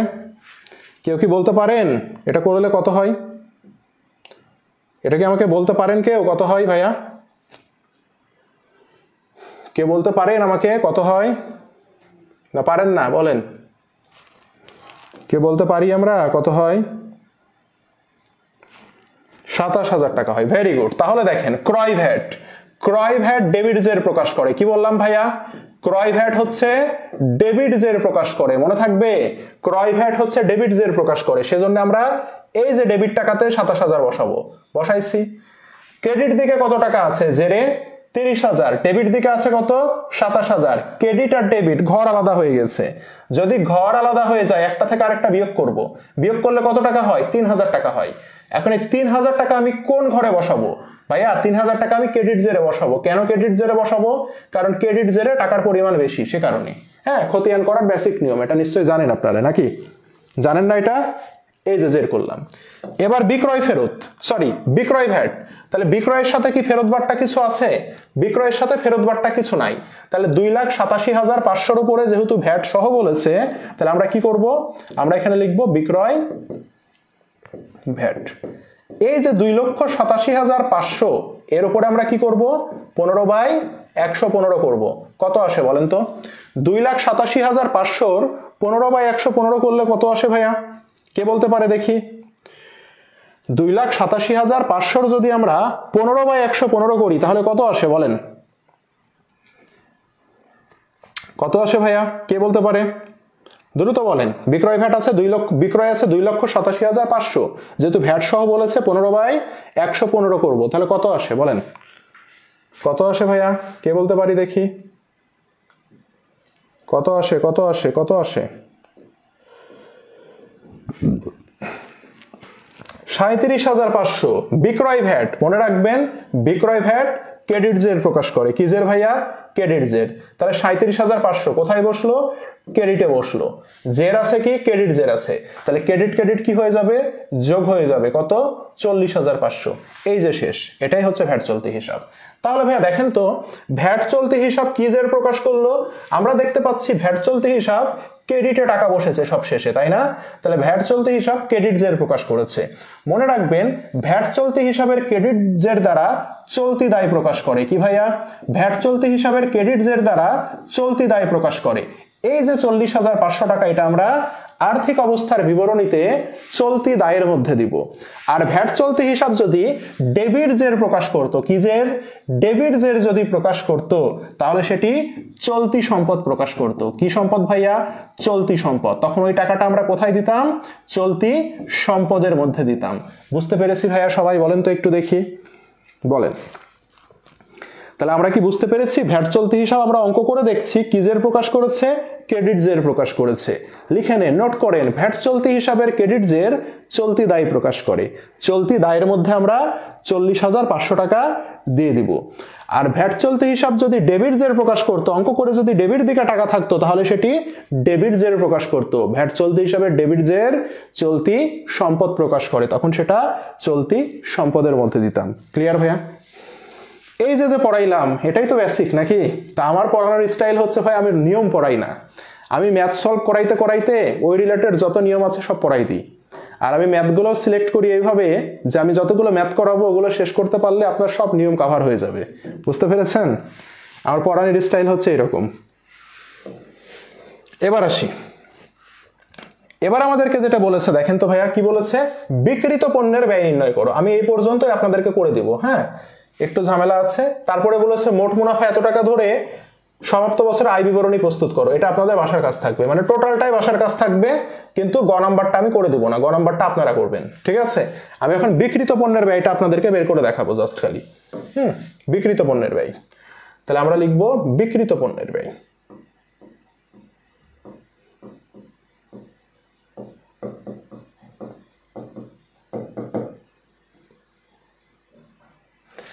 আমি খুব একটা রুল নির্ভর না, বুঝছেন? আমি হচ্ছে মানে নিয়ম নির্ভর না। আমি হচ্ছে আপনার যখন অ্যাডমিশন পড়াই, অ্যাডমিশনেও কোনো নিয়ম কানুন পড়াই না। বইতে যেগুলো রুল টুল আছে আমি আগে বলি ওগুলো কেটে দাও, কেটে দিয়ে আমি যেভাবে বলছি পড়ো, নিয়ম ছাড়াই। একটা জিনিসও মুখস্থ করতে হবে না যেভাবে পড়াই, হ্যাঁ? আচ্ছা দেখি, তাহলে আমাদের বিক্রিত পণ্যের ব্যয় নির্ণয় করতে বলেছে, তাই না ভাইয়া? তাহলে বিক্রিত পণ্যের ব্যয় নির্ণয় করি আমরা। তাহলে বিক্রিত পণ্যের ব্যয়ের সূত্র কি ভাইয়া বলেন তো দেখি, কে বলতে পারে?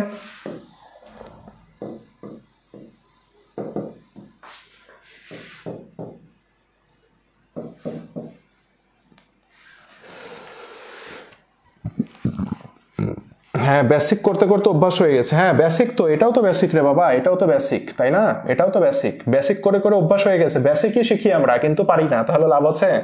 তাহলে বিক্রিত পণ্যের ব্যয়ের সূত্র হচ্ছে প্রারম্ভিক মজুদ। বিক্রিত পণ্যের ব্যয়ের সূত্র কি? প্রারম্ভিক মজুদ। প্রশ্নে কি আছে প্রারম্ভিক মজুদ ভাইয়া? হ্যাঁ হ্যাঁ মাথায় মাথায় রাখতে হবে। হ্যাঁ প্রারম্ভিক মজুদ আছে না ভাইয়া? এই যে দেখেন 50,000 টাকা, ঠিক আছে? তাহলে প্রারম্ভিক মজুদ 50,000 টাকা, ঠিক আছে? এর সাথে আমরা যোগ করব কি ভাইয়া? এর সাথে আমরা যোগ করব নিট ক্রয়। কি যোগ করব ভাইয়া? নিট ক্রয়, ঠিক আছে? আর নিট ক্রয় কিভাবে বের করে? ক্রয় আছে না ভাইয়া? দেখেন তো ক্রয় আছে 2,07,000 টাকা। তাহলে আমরা এখানে লিখব ক্রয় 2,07,000 টাকা। এবার ক্রয় ফেরত, ক্রয় বাট্টা কি কিছু আছে? কিচ্ছু নাই। যেহেতু ভ্যাট সহ পণ্য ক্রয় বলেছে সেজন্য আমাকে বাদ দিতে হবে কাকে? ক্রয় ভ্যাটকে বাদ দিতে হবে। ভাইয়া ক্রয় ভ্যাট ধরার পরে 27,000 টাকা হয়েছিল, আপনাদের কি মনে আছে? তাহলে 2,07,000 থেকে আমরা যদি 27,000 বাদ দিয়ে দিই তাহলে আমাদের হয় 2,80,000 টাকা। এটাই হচ্ছে আমাদের নিট ক্রয়। এবার নিট ক্রয়ের সাথে আমাদেরকে যোগ করতে হবে ক্রয় সংক্রান্ত প্রত্যক্ষ খরচ। ভাইয়া ক্রয় সংক্রান্ত প্রত্যক্ষ খরচ কোনগুলো? ক্রয় পরিবহন, মজুরি, আমদানি শুল্ক, জাহাজ ভাড়া, ডক চার্জ, এগুলোকে বলা হয় ক্রয় সংক্রান্ত প্রত্যক্ষ খরচ। তাহলে যে খরচগুলোর আমি নাম বললাম সে খরচগুলো কি আছে? এই যে দেখেন মজুরি আছে কত? 20,000 টাকা। এখন এখানে আবার বলছে মজুরি বকেয়া আছে 2000 টাকা, তাহলে বকেয়া থাকলে কি করতে হয়? যোগ করতে হয়। তাহলে আমরা মজুরি লিখবো কত? মজুরি আমরা লিখবো ভাইয়া কত? 20,000 টাকা প্লাস বকেয়া রয়েছে, তাই না? বকেয়া থাকলে কি করি আমরা? যোগ করি। কত টাকা? 2000 টাকা। তাহলে এই যে 2000 টাকা যোগ করলাম, তাহলে কত হবে মজুরি? 22,000 টাকা হইলো। তারপরে দেখি তো আর কোনো প্রত্যক্ষ খরচ আছে কিনা। মজুরি গেল, বেতন তো প্রত্যক্ষ না, বিজ্ঞাপন না, প্রাপ্য হিসাব না, এটা না, এটা না, এটা না, ভাড়া না। এই যে ক্রয় পরিবহন আছে, ক্রয় পরিবহন আছে না ভাইয়া? ক্রয় পরিবহন কত? 38,000 টাকা। এটা প্রত্যক্ষ খরচ, ক্রয় সংক্রান্ত প্রত্যক্ষ খরচ 38,000 টাকা। তাহলে ক্রয় পরিবহন আমাদের কত? 38,000 টাকা বসাইলাম। ঠিক আছে ভাইয়া, বসাইছি। এরপরে দেখি তো আর কিছু আছে নাকি। অনাদায়ী পাওনা না, সঞ্চিতি না, হাতে নগদ না, জমাতিরিক্ত না, মূলধন না, ভ্যাট চলতি হিসাব না। আর কিছু এখানে আছে? কিচ্ছু নাই। তাহলে এবার আমরা কি করব ভাইয়া? সবগুলোকে আমরা যোগ করি। তাহলে কত আসে দেখি তো ভাইয়া।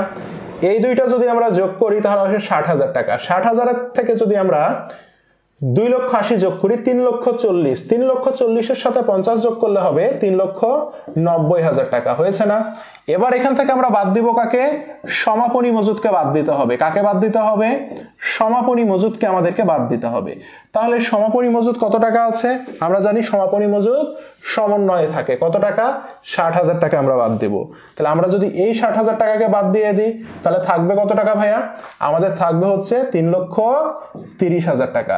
তাহলে এটাই হচ্ছে আমাদের বিক্রিত পণ্যের ব্যয়। এটাই আমাদের কি বের হলো ভাইয়া? এটাই আমাদের বিক্রিত পণ্যের ব্যয়। এই যে বিক্রিত পণ্যের ব্যয়, এটা সকল প্রশ্নে আমাদের লাগে, তাই না ভাইয়া? তাহলে বিক্রিত পণ্যের ব্যয়ের সূত্র কি? প্রারম্ভিক মজুদ প্লাস নিট ক্রয় প্লাস ক্রয় সংক্রান্ত খরচ। এগুলো হচ্ছে ক্রয় সংক্রান্ত প্রত্যক্ষ খরচ বলে। এগুলোকে কি বলে? প্রত্যক্ষ খরচ বলে। ঠিক আছে ভাইয়া, করলাম। আর মাইনাস করতে হয় কাকে? সমাপনী মজুদকে। তাহলেই বিক্রিত পণ্যের ব্যয় বের হয়ে গেল। ঠিক আছে? ও আচ্ছা, সরি, 2,90,000 হবে কোথায়? 3,30,000 না, 2,90,000 কেন? 3,90,000 থেকে 60 বাদ দিলে 3,30,000 থাকে না? 2,90,000 কেন? কোথায় 2,90,000 ভাইয়া? বলেন তো, কোথায় 2,90,000? কোনটা 2,90,000 হবে? ঠিকই তো আছে মনে হয়। 2,30,000। 2,30,000 কেন? 2,30,000 কেন? 3,30,000 না? বলেন তো, এখানে তো 2,80,000। 2,80,000 আর এখানে 50, তাহলে কত হইল? বলেন। 3,30,000, 3,30,000 আর এখানে কত? 3,30,000 আর 60, 3,90,000। 3,90,000 থেকে 60 বাদ দিলে 3,30,000 হয় না? নিট ক্রয় 1,80,000। ও আচ্ছা, sorry sorry sorry sorry sorry sorry, মাথা খারাপ হয়ে গেছে আজকে, বুঝছেন? অ্যাডমিশনের একটা ক্লাস নিয়েছি তো, নিয়ে মাথা খারাপ হয়ে গেছে। হ্যাঁ, তাহলে এখানে হবে 2,90,000। হ্যাঁ সরি, 2,90,000 থেকে 60 বাদ দিলে এখানে হবে কত? 2,30,000। বুঝছেন? হ্যাঁ সরি, মিস্টেক। ঠিক আছে, থ্যাংক ইউ, থ্যাংক ইউ। এখন দেখেন, অনাদায়ী পাওনা নিয়ে প্রশ্ন করলেন, তাই না? এই অনাদায়ী পাওনার জিনিসটা আপনাদেরকে আমি ক্লিয়ার করে দিই। দেখেন, এই অঙ্কটা দেখেন, তাহলে আপনাদের ক্লিয়ার হবে। ঠিক আছে, এই অঙ্কটা দেখেন, তাহলে আপনাদের ক্লিয়ার হবে। দেখেন, অনাদায়ী পাওনা নিয়ে আপনাদের ঝামেলাটা আমি ক্লিয়ার করে দিই। হ্যাঁ, তাহলে আপনাদের সুবিধা হবে। এটা হচ্ছে রেওয়া মিল। হ্যাঁ, এটা হচ্ছে আপনাদের রেওয়া মিল। ভালো করে অনাদায়ী পাওনার বিষয়টা দেখেন, এটা আমরা ভুল করি। রেওয়া মিলে দেয়া আছে অনাদায়ী পাওনা, রেওয়া মিলে আমাদের দেয়া আছে অনাদায়ী পাওনা। হ্যাঁ, 5,000 টাকা। রেওয়া মিলে আমাদের দেয়া আছে অনাদায়ী পাওনা সঞ্চিতি।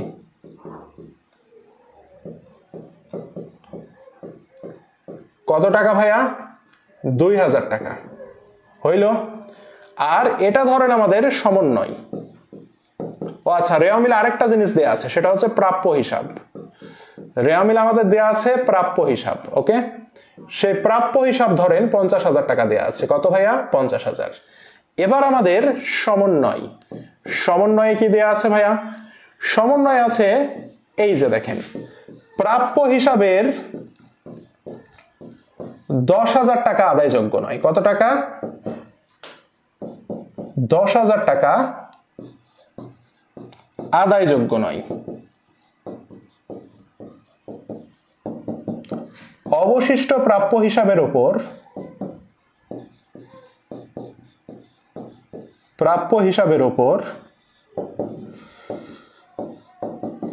10% সঞ্চিতি রাখতে হবে। হ্যাঁ, এটা ধরেন আমাদের ম্যাথ দেয়া আছে, ঠিক আছে। এখন দেখেন খুব ভালো করে বুঝেন, রেওয়া মিলে যেগুলো দেয়া থাকে এগুলো হচ্ছে পুরাতন। কি বললাম? রেওয়া মিলে যেগুলো দেয়া থাকে এগুলো পুরাতন, আর সমন্বয়ে যেগুলো দেয়া থাকে সেটা হচ্ছে নতুন। মাথায় থাকবে ভাইয়া, রেওয়া মিলে যেটা দেয়া থাকে সেটা হচ্ছে পুরাতন, আর সমন্বয়ে যেগুলো দেয়া থাকে নতুন। এখন এগুলোর কাজ আমরা কেমনে করব দেখেন। আমরা বিশদায় বিবরণীতে আমাদের যে কাজ হবে, দেখেন বিশদায় বিবরণী করছি আমরা, ঠিক আছে, বিশদায় বিবরণী করছি। এখন বিশদায় বিবরণীর কাজটা এইভাবে হবে, দেখেন অনাদায়ী পাওনা, এই যে অনাদায়ী পাওনা আছে না, যেটা রেওয়া মিলে থাকে পুরাতনটা, সেখানে আমাদেরকে লিখতে হবে অনাদায়ী পাওনা। অনাদায়ী পাওনা কোথায় থাকে ভাইয়া? যেটা রেওয়া মিলে থাকে। কোথায় থাকে? রেওয়া মিলে থাকে। কত আছে সেটা? 5000। এখানে বসান 5000, বসাইছেন। প্লাস নতুন অনাদায়ী পাওনা। অনাদায়ী পাওনার সাথে যোগ হবে কি ভাইয়া? নতুন অনাদায়ী পাওনা। কি যোগ হবে? নতুন অনাদায়ী পাওনা। ভাইয়া একটু কষ্ট করে বলেন তো, নতুন অনাদায়ী পাওনা কই থাকে? এই যে নতুন অনাদায়ী পাওনা কই থাকে? সমন্বয়ে থাকে। তাহলে এটা কই থাকবে ভাইয়া? সমন্বয়ে থাকবে। তাহলে সমন্বয় কোনটা দেখেন তো? প্রাপ্য হিসাবের 10,000 টাকা আদায়যোগ্য নয়। অনাদায়ী পাওনা কাকে বলে? প্রাপ্য হিসাব থেকে যে টাকাটা আদায়যোগ্য নয় তাকে অনাদায়ী পাওনা বলে। তাহলে সেটা কত? 10,000। তাহলে এই 10,000 এর সাথে আপনি কি করবেন? যোগ করবেন। টোটাল কত হইল? 15,000 হইল। এর সাথে আপনি আবার যোগ করবেন কাকে? নতুন অনাদায়ী পাওনা সঞ্চিতিকে। নতুন অনাদায়ী পাওনা সঞ্চিতি। ভাইয়া নতুন অনাদায়ী পাওনা সঞ্চিতি কই থাকে? এই যে সমন্বয় থাকে। কি বলেছে? অবশিষ্ট প্রাপ্য হিসাবের উপরে 10% সঞ্চিতি ধরো। প্রাপ্য হিসাব ছিল কত? 50,000 ছিল। এখান থেকে পাবেন না কত? আদায়যোগ্য নয় কত? 10,000 আদায়যোগ্য নয়, বাদ দেন। থাকে কত? 40,000 থাকে না? এখন এই 40,000 টাকার উপরে 10% সঞ্চিতি ধরতে বলেছে। তাহলে 40,000 এর 10% করলে কত হয়? 4,000 টাকা। তাহলে এই 4,000 টাকাই হবে নতুন। তাহলে এই যে 4,000 টাকা নতুন, কত হইল ভাইয়া? 19,000 হইল। হইল না? এখান থেকে এবার মাইনাস করবেন। কাকে মাইনাস করবেন ভাইয়া? মাইনাস করবেন আপনি পুরাতন সঞ্চিতিকে। কাকে মাইনাস করবেন? পুরাতন সঞ্চিতি। কোথায় থাকে ভাইয়া পুরাতন সঞ্চিতি? পুরাতন সঞ্চিতি কই থাকে? পুরাতন গুলো রেওয়া মিলে থাকে। এই যে দেখেন অনাদায়ী পাওনা সঞ্চিতি রেওয়া মিলে আছে না 2,000। এই 2,000 আপনি মাইনাস করবেন, করলে থাকে কত? 17,000 টাকা। এই 17,000 টাকাই হচ্ছে কই বসবে? বিশদায় বিবরণীতে বসবে। বিশদায় বিবরণীতে অনাদায়ী পাওনা বাবদ খরচ। হ্যাঁ, অনাদায়ী পাওনা বাবদ খরচ। এই কাজটা আমাদেরকে কোথায় করতে হবে? এই কাজটুকু আমাদের বিশদায় বিবরণীতে করতে হবে। ক্লিয়ার ভাইয়া সবাই? এই কাজটুকু আমাদের কোথায় করতে হবে? এই কাজটুকু আমাদের বিশদায় বিবরণীতে করতে হবে। এবার আসেন চলতি সম্পদের মধ্যে আর্থিক অবস্থার বিবরণীতে কি কাজ হবে সেটা দেখাই। আর্থিক অবস্থার বিবরণী। আর্থিক অবস্থার বিবরণীতে কার মধ্যে কাজ হবে? চলতি সম্পদের মধ্যে। কার মধ্যে? চলতি সম্পদের মধ্যে কাজ হবে। চলতি সম্পদ কি? প্রাপ্য হিসাব, তাই না ভাইয়া? তাহলে আগে লিখে নেবেন প্রাপ্য হিসাব। ভাইয়া প্রাপ্য হিসাব কত আছে দেখেন তো? এই 50,000 টাকা লিখে ফেলেন। লিখেছেন না? এখান থেকে জাস্ট নতুন গুলো বাদ যাবে। কি বাদ যাবে? নতুন অনাদায়ী পাওনা বাদ যাবে। হ্যাঁ, প্রাপ্য হিসাব থেকে কি বাদ যাবে? নতুন অনাদায়ী পাওনা। ভাইয়া বলেন তো নতুন অনাদায়ী পাওনা কই থাকে? সমন্বয়ে থাকে। এই যে নতুন অনাদায়ী পাওনা সমন্বয়ে থাকে। 10,000 টাকা আদায়যোগ্য নয়, এটাকে বাদ দেন। কত থাকে? 40,000। এই 40,000 টাকা থেকে কি বাদ দিবেন? আবার নতুন সঞ্চিতিকে বাদ দিবেন। নতুন অনাদায়ী দিলেন না, এবার নতুন অনাদায়ী সঞ্চিতিকে বাদ দিবেন। ভাইয়া নতুন অনাদায়ী সঞ্চিতি কই থাকে? এই যে নতুন কই থাকে? সমন্বয়ে থাকে। নতুন অনাদায়ী সঞ্চিতি 10% রাখতে হবে, যেটা কত টাকা? 4,000 টাকা। এই যে নতুন সঞ্চিতি, এই যে নতুন সঞ্চিতি কত? 4,000 টাকা। বাদ দেন, থাকে কত ভাইয়া? 36,000 টাকা। এই কাজ শেষ। কাজ শেষ। এই হচ্ছে টোটাল কাজ শেষ। এই হচ্ছে টোটাল কাজ শেষ, অনাদায়ী পাওনার সকল আত্মীয় স্বজন গোষ্ঠী উদ্ধার হয়ে গেল। ঠিক আছে, ক্লিয়ার হয়ে গেল। ক্লিয়ার হয়ে সবাই, সবাই ক্লিয়ার বলেন? এক দেখাই সবকিছু ক্লিয়ার করতে পেরেছি ভাইয়া বলেন তো? এর বাইরে আর কিচ্ছু নাই, অনাদায়ী পাওনার যতগুলো আইটেম, যতগুলো ব্যাপার স্যাপার সব ক্লিয়ার করে দিলাম। সবাই বুঝতে পেরেছেন ভাইয়া বলেন? এই হচ্ছে বিষয়। ঠিক আছে, তাহলে আর্থিক অবস্থার বিবরণীতে প্রাপ্য হিসাব থেকে কোনগুলো বাদ যাবে? শুধুমাত্র নতুনগুলো বাদ যাবে। প্রাপ্য হিসাব থেকে কোনগুলো বাদ যাবে? নতুনগুলো বাদ যাবে। সবাই ক্লিয়ার ভাইয়া? এই জিনিসটাই নোট করে রাখেন, এই জিনিসটাই নোট করে রাখেন, এর বাইরে আর কিচ্ছু লাগবে না। ঠিক আছে, আর ম্যাথ করতে গেলে এই জিনিসটাই লাগবে। দেখেন এই যে, দেখেন এই যে বোর্ড প্রশ্নে যে আসছে, দেখেন অনাদায়ী পাওনা কই আছে? রেওয়া মিলে পুরাতন, অনাদায়ী পাওনা সঞ্চিতি পুরাতন। এই যে সমন্বয়ে প্রাপ্য হিসাবের 5,000 টাকা আদায়যোগ্য নয়, এটা কি? নতুন অনাদায়ী পাওনা। অবশিষ্ট হিসাবের উপরে 5% সঞ্চিতি ধার্য করতে হবে, কি এটা? নতুন সঞ্চিতি। দেখছেন, এই কাজটা কিন্তু করা লাগবে আপনাকে, এই কাজটুকু আপনাকে করা লাগবে। দেখছেন, এই হচ্ছে বিষয়। তো ঠিক আছে ভাইয়া, সবাই ভালো থাকেন। দীর্ঘ ক্লাস হয়ে গেল, মোটামুটি 1 ঘন্টা পার হয়ে গেল। হ্যাঁ, এস নূর এই বুঝলেন? এস নূর এই বুঝলেন? এখন থেকে এত বলার পরে এটাই বুঝলেন? সবকিছু লিখে টিখে দিলাম, তারপরে এটা বুঝলেন? এস নূর বলেন তো? এস নূর এটাই বুঝলেন এতক্ষণ ভাইয়া বলেন তো? পুরাতনের কাজ কেন থাকবে না রে ভাই? আমি এটা আপনাকে বোঝাতে পারছি না। এই যে এটা কি রে ভাই? এটা কি বিশদায় বিবরণীতে পুরাতনের কাজ আছে না? এই যে এই যে এই যে লিখে দিয়েছি। এত লিখে দেওয়ার পরেও বলতে হবে একই প্রশ্ন করছেন, বললাম একবার, তারপরেও এই যে দেখেন, বিশদায় বিবরণীতে পুরাতনকে বাদ দিতে হয়, বিশদায় বিবরণীতে পুরাতনকে বাদ দিতে হয়, বিশদায় বিবরণীতে পুরাতনকে বাদ দিতে হয়।